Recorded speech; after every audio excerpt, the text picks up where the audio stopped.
Shalom peuple de Dieu, que la grâce du Seigneur soit avec vous. Je voudrais partager cette pensée que j'ai tirée dans Matthieu chapitre 28, le verset 19 à 20, où Jésus dit aux disciples que allez, faites de toutes les nations des disciples, en les baptisant au nom du Père, du Fils et du Saint-Esprit, et enseignez-leur à observer ce que je vous ai prescrit. Il y a 2 ou 3 termes qui ont attiré mon attention. Le premier terme, c'est ce que Jésus dit. Faites de toutes les nations des disciples. Or, dans les mots disciples, il y a le terme discipline. Vous savez, ce que Jésus attend de nous chrétiens, c'est la discipline. Un chrétien qui n'a pas la discipline, il finira même par renier sa foi.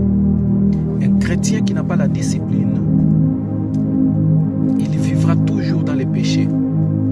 La discipline envers l'Église, la discipline envers ton propre corps, la discipline dans la marche chrétienne.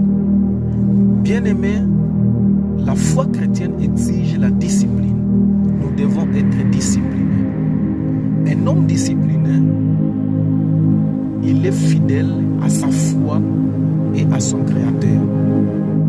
La deuxième des choses qui ont attiré mon attention, c'est là où Jésus dit « Enseignez-leur à observer ce que je vous ai prescrit. » Église, Jésus est clair, il dit « Enseignez-leur à observer ce que moi, Jésus, j'ai prescrit. » N'enseignez pas ce que vous allez prescrire. N'enseignez pas ce que les docteurs vont prescrire. N'enseignez pas ce que les autres vont prescrire. Mais enseignez ce que moi, Jésus, je vous ai prescrit.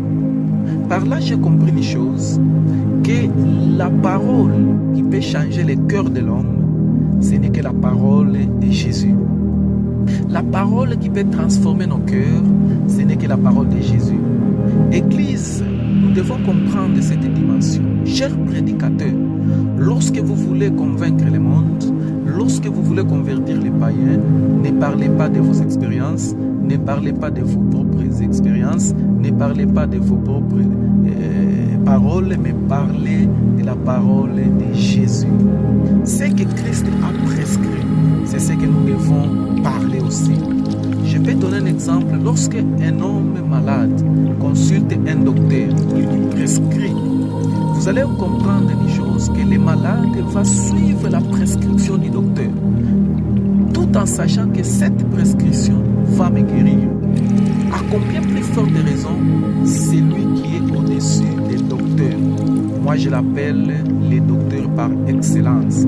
Il est capable de guérir la maladie sans l'intervention humaine. Il est capable d'opérer un homme sans cicatrice.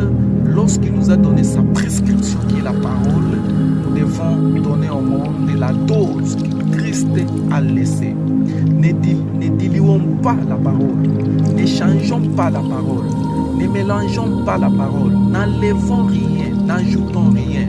Donnons aux malades ce que Christ nous a laissé et nous gagnerons le monde. Que Dieu vous bénisse abondamment.